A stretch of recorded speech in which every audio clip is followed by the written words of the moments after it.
주님의 은혜로 함께 말씀을 나눌 수 있게 되어서 기쁘고 영광입니다. 눈에 뵈는 것이 없다.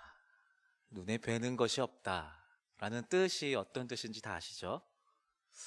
이 말은 객관적으로 어두컴컴하거나 또는 시야에 문제가 있는 상황에서 사용되기도 하지만 이 눈에 뵈는 것이 없다라는 표현은 대개 막무가내로 행동하거나 겁 없이 행동하는 사람을 향해서 사용하기 마련입니다.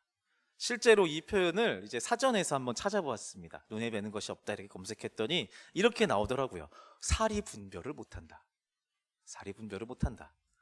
자, 이 사전적 의미를 역으로 생각해 보면요, 사리 분별을 하지 못하고 경거망동하는 사람을 보고 있으면 마치 눈에 아무것도 보이는 것이 없이 흥분하고 기준이 없는 사람처럼 보인다라는 말로 해석할 수 있을 것 같습니다. 우리가 신앙을 갖고 살아간다는 것은 어쩌면 우리의 인생에서 사리를 분별할 수 있는 기준을 명확하게 갖고 살아간다라는 것을 의미하는지도 모르겠습니다. 그 기준은 우리의 신앙, 예수 그리스도인 거죠. 신앙이라는 단단한 기준에 기둥을 세운 사람은 자신의 행동과 말, 그리고 인생의 비전에 분명한 목표와 목적을 갖고 살아가기 마련입니다. 신앙을 가진 저와 여러분들은 그래서 눈에 뵈는 것이 없는 삶, 사리 분별을 하지 못하는 삶을 살지 않으시는 줄 믿습니다. 네, 아멘 하셔야 돼요. 사리 분별도 하고 계시죠? 네, 오늘 함께 말씀 시작하면서 영상 한 편을 좀 같이 보고 싶습니다. 사리 분별을 진짜 하지 못하는 사람은 아니고요, 누군가가 나옵니다. 함께 영상을 같이 보도록 하겠습니다. 네, 저 줄을 형님이 잡고 우리 따님하고 주인이라는 믿는 바가 있었던 이 콩이라는 강아지는요, 자신의 시야에서 주인이 사라지자 행동이 변합니다. 언제나 든든하게 있을 것이라고 생각했던 그 주인이 없다라는 것은 이 콩이로 하여금 짖고 입질을 하고 집안을 활보할 수 있었던 유일한 전제 조건, 기둥이 없어진 것과 같습니다. 물론 주인은 잠시 방에 들어가 있는 겁니다. 그러나 눈에 보이지 않는 주인은 이 콩이에게는 마치 자신의 근본과 생존의 중요한 이유가 사라진 것과 같은 것이죠. 그래서 맹렬히 공격하던 그 강아지가 갑자기 얌전해집니다. 당황하고요. 어떤 면에서 보면 눈에 보이는 것이 없다라는 말의 의미는 사리 분별을 하지 못한다라는 말과 더불어 이 영상을 봤을 때 두려움에 떨어 할 바를 알지 못한다와 비슷한 의미도 있는 것 같습니다. 자, 이제 우리를 향해 질문을 하고 싶습니다. 예수 그리스도를 구주로 믿는 여러분들은 눈에 보이는 것이 있으십니까? 아멘이 안 나오는군요. 사리 분별을 하고 살고 계십니까? 역시 아멘이 안 나오는군요. 자, 오늘 본문에 이스라엘 백성들의 상황을 한번 살펴보고 싶습니다. 애굽 땅에서 종살이를 하던 이스라엘 백성들은 여호와 하나님의 대리자처럼 등장한 이 모세라는 인물과 그 모세가 일으키는 기적에 힘입어 애굽을 탈출하게 됩니다.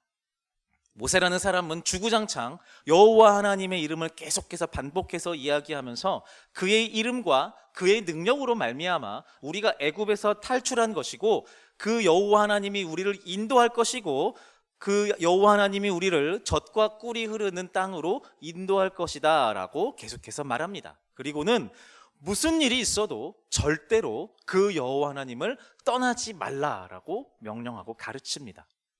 비록 지금 그들이 밟고 있는 그 땅이 사막이고 자칫 방심하면 야생의 짐승이나 간밤의 추위, 갈증으로 인해 목숨을 잃을 수 있는 위협이 사방에 도사리고 있는 상황이긴 하지만 이스라엘 백성들은 모세가 말하고 증거한 하나님을 붙들고 그 척박한 일상을 살아가고 있는 겁니다.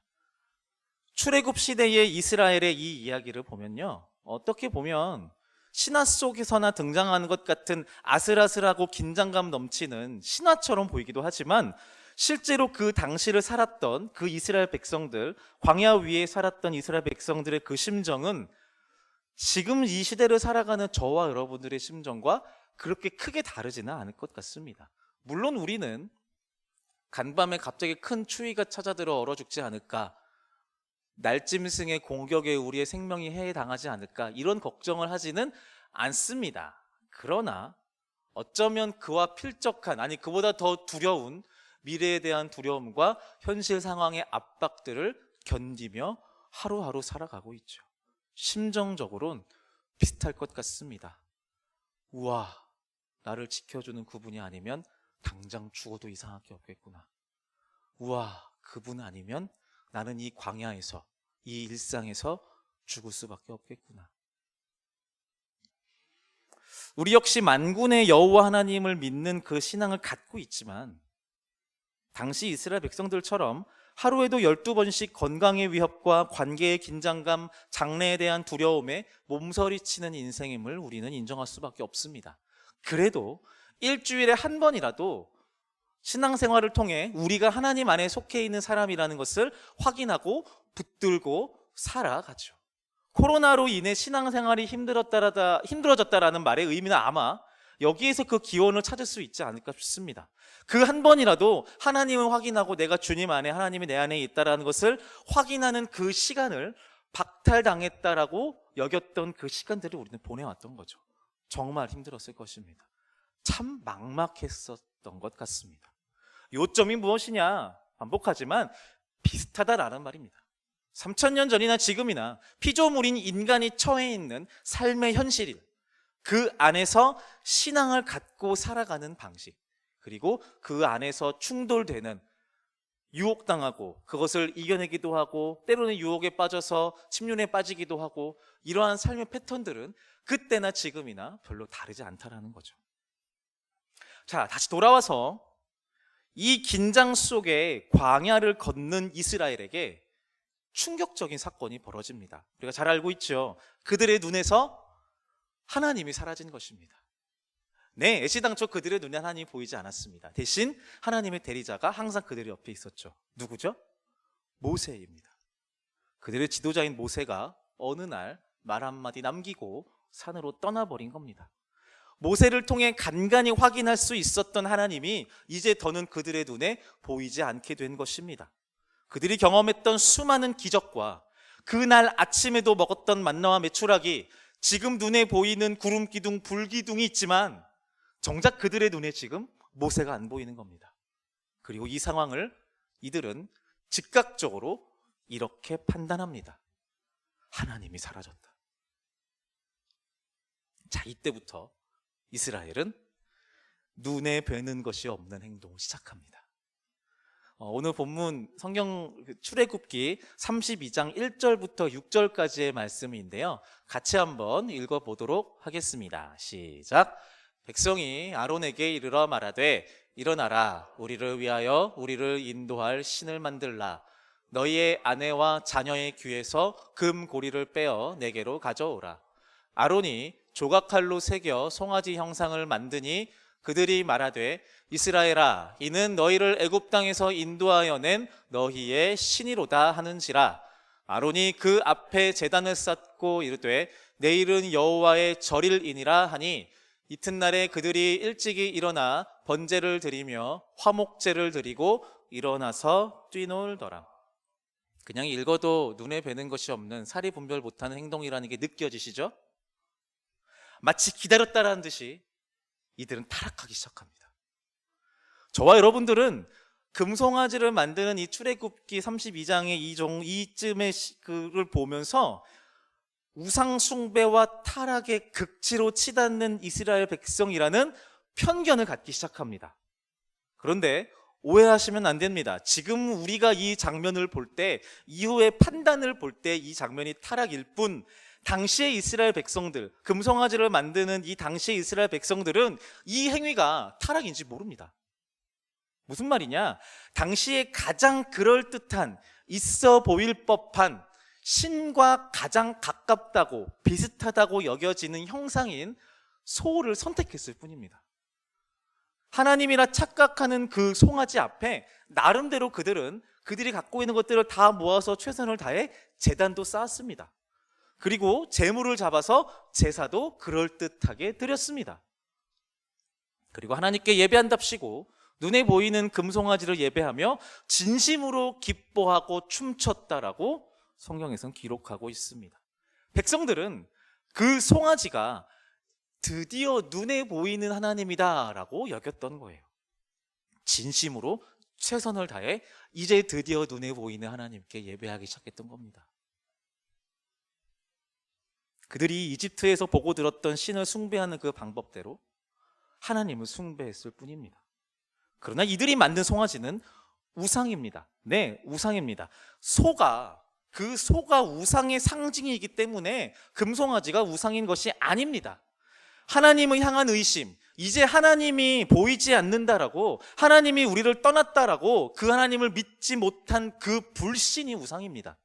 그 우상이 형상화된 것이 금송아지일 뿐이죠. 다시 우리 이야기입니다. 우리 중 그 누구도 이스라엘 백성들을 향해 금송아지를 만들어 우상 숭배하였던 이 어리석은 백성들이라고 자신 있게 손가락질할 수 있는 사람은 없습니다. 돈으로 만든 금송아지, 관계로 만든 금송아지, 직장과 학교로 만든 금송아지, 각종 자격증과 스펙으로 만든 금송아지, 공동체, 교회, 내가 갖고 있는 모든 거룩한 것들로 만들어낸 금송아지, 무궁무진할 것입니다. 하나님이 보이지 않는다고, 이제 더 이상 하나님이 나와 가까이 계시지 않는다고, 하나님이 계시다면 내가 이러한 고난을 겪을 리 없을 것이라고 여기면서 이런 모습 정도 돼야지 하나님이다라고 여겼던 수없이 우리가 만들었던 금송아지들이 떠오를 것입니다. 우리가 만들어낸 금송아지의 개수를 만약에 헤아려 본다면 우리 모든 가정의 각 집에는 금송아지 장식장이 들어가 있을지도 모릅니다. 매번 말씀드리지만 말씀을 전하는 저라고 별로 다르지 않습니다. 청년 사역을 하면서 청년들을 사랑한다라고 외쳤던, 그래서 지금도 그 사역을 즐거워하는 지금 이 순간도 반짝거리는 금송아지 제작에 있어서 나는 조금 더 관여하지 않았다라고 자신 있게 말할 수 없습니다. 한마디로 우리 모두는 절망적입니다. 빠져나갈 구멍이 없습니다.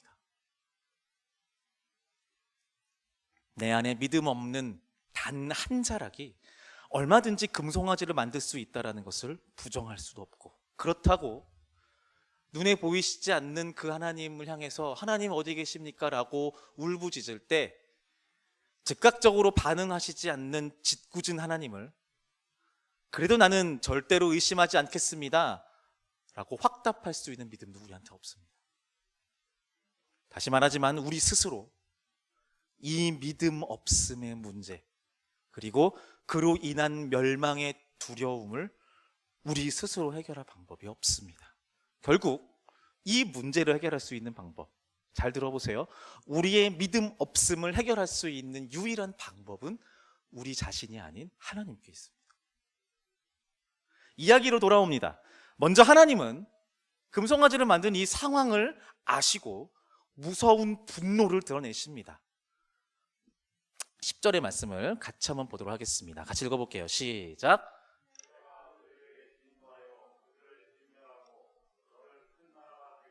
지난번에 말씀드렸습니다만 성경에서 말하는 죄가 무엇인가요? 죄는 창조주 하나님을 멀리하는 것입니다. 하나님은 창조주이신 당신을 멀리하는 것을 아주 싫어하십니다. 그래서 그냥 그렇게 멀리 있는 죄로 놔두시지 않습니다. 우상숭배라는 죄를 지은 이스라엘을 향하여 진노를 뿜어내시는 하나님이시지만 이내 그 노를 가라앉히시고 용서하십니다. 이게 10절이거든요. 14절의 말씀을 같이 보겠습니다. 시작. 말씀하시는 화를 그 백성에게 내리지 아니하시니라. 우상 숭배한 이스라엘은 하나님의 화를 면하게 됩니다. 마치 답이 정해져 있는 문제지처럼, 정해져 있는 결말처럼 하나님은 그렇게 이스라엘을 용서하시고 품으십니다. 자, 변함없이 신실하신 그 하나님의 사랑이 이스라엘을 생존케 하는 것이죠. 우리로 적용해 보아도 똑같을 것 같습니다. 우리를 향해서 하나님의 채찍을 언제든 들어도 결국은 우리를 향한 그 사랑을 드러내신 하나님이라는 사실을 우리는 믿음으로 고백하는 거죠. 그래서 감사한 거죠. 네, 여기까지는 좋습니다. 그런데 자, 이 하나님의 신실한 사랑, 결국 구원해 내시고 용서하시는 이 신실한 사랑이 드러나기 전에 또 다른 신실함을 나타낸 말이 등장합니다. 화면을 보시면 10절 말씀과 14절 말씀이 있고 가운데 비어있는데 지금 채워졌죠. 12절 이 부분은요, 모세가 하나님께 말씀하는 장면입니다. 같이 읽겠습니다. 시작.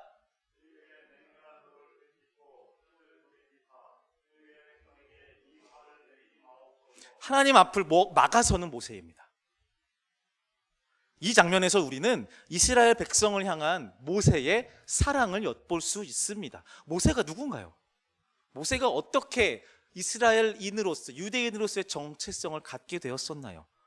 우리는 역사를 잘 알고 있죠. 자신이 누릴 수 있는 모든 권력과 권리를 뒤로하고 그 옛날 동족의 핍박을 앞장서서 막아냈던 사람이 바로 모세입니다. 이 사건으로 인해 모세는 이집트의 왕자에 맞먹는 권리를 스스로 버리고 광야에서 40년을 살았던 사람입니다. 그때 발견한 동족 이스라엘을 향한, 자신의 공동체를 향한 그 사랑이 지금 이 순간 이 상황에서도 발휘되고 있는 겁니다. 하나님을 의심하고 우상숭배한 이스라엘을 향해서 분노하시는 그 하나님 앞을 막아서서 내 사랑하는 동족을 향한 그 분노를 멈춰 주십시오 주님이라고 외치고 있는 겁니다. 위에서 말했지만 하나님은 답이 정해져 있는 것처럼 저와 여러분들을 포기하지 않으시고 오래 참으시며 끝까지 사랑하시는 주님이십니다.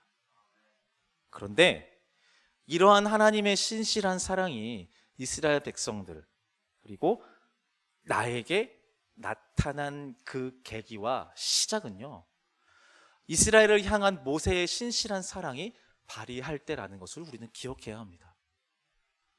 모세가 자신의 백성을 위해 자신의 목숨을 걸고 그들과 하나님 사이에 서서 그 사랑을 드러낼 때 하나님의 신실한 사랑의 역사가 일어났던 것입니다.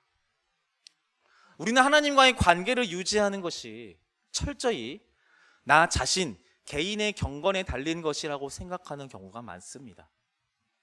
그러나 사실 우리 곁에 있는 사람들, 특히 기꺼이 나를 공동체의 일원으로 받아주고 기다려주고 보듬어주는 그 한 사람 때문에 우리가 그 신앙의 위기에서 버틸 수 있었음을 우리는 기억해야 합니다. 그리고 그 한 사람의 신실한 사랑으로 인해 우리는 하나님의 신실한 사랑을 경험하고 누릴 수 있다는 것도 기억해야 합니다. 보이지 않는 하나님을 믿는다라는 것은 삶 속에서 도우시는 그분의 보이지 않는 손길을 의지한다라는 것과 같은 말입니다. 맞습니다. 이 말은 쉽지만 실제로는 어려운 일입니다. 두려움에 부딪힐 때 의지할 대상을 찾는 것은 우리 인간의 본능적인 행동이기 때문이죠. 근데 꼭 기억하시기를 바랍니다. 보이지 않는 하나님의 도우심과 신실한 사랑은 우리 눈에 뻔히 보이는 우리 주변의 한 사람을 통해 드러납니다. 다시 말씀드립니다. 보이지 않는 하나님의 도우심과 그 하나님의 도우시는 그 손길, 보이지 않는 그 하나님의 도우심은 우리 눈에 보이는 한 사람을 통해 나타난다는 것입니다.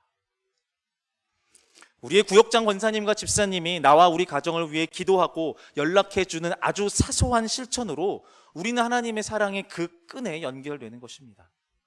교회와 공동체의 평안과 부흥을 위해 보이지 않는 곳에서 묵묵히 웃으며 인사하는 그 집사님, 성도님 그 한 사람의 열심 때문에 우리 영신교회의 성도들이 하나님의 사랑의 말씀을 먹고 하나님의 그 신실한 사랑을 마음껏 누리게 되는 것입니다.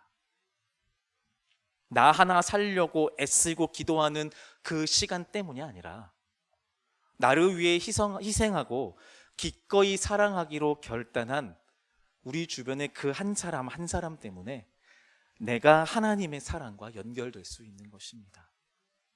이게 중보자입니다. 나 하나 건사하기 어려운, 끊임없이 이어지는 의심과 두려움 속에서 기어이 나 이외에 그 한 사람을 사랑하고 챙기겠노라고 결정하는 그 신실한 사랑이 없으면 우리의 이 모든 영적인 관계는 무너질 것입니다. 너무 당연하다고 여겨서 마땅히 내가 누릴 수 있는 나의 것이라고 여기는 그 교만이 우리로 하여금 하나님을 향한 신앙을 저버리지 않게 하는 하나님의 신실한 그 놀라운 엄청난 기적을 보잘것없게 만든다라는 것을 우리는 꼭 기억해야 합니다. 그러므로 사랑하는 여러분, 우리를 향한 하나님의 신실한 사랑을 포기하지 않는 그 사랑을 구현하고 있는 영신교회 공동체의 한 사람 한 사람을, 이 신앙 공동체를 귀하게 여기시기를 바랍니다. 네, 그 사람을 통해 우리는 하나님의 사랑을 맛봅니다. 그 사람의 말과 표정과 행동 하나하나를 통해 하나님이 나를 여전히 사랑하는구나라는 것들을 확인할 수 있는 것입니다. 그러니 귀하지 않을 수 없죠. 그래서 할 수 있거든. 또 다른 한 사람을 위해서 용납해주고 돌봐주고 사랑할 줄 아는 그런 신실한 신앙의 실천을 결단하는 그런 저와 여러분들 다 되시기를 바랍니다.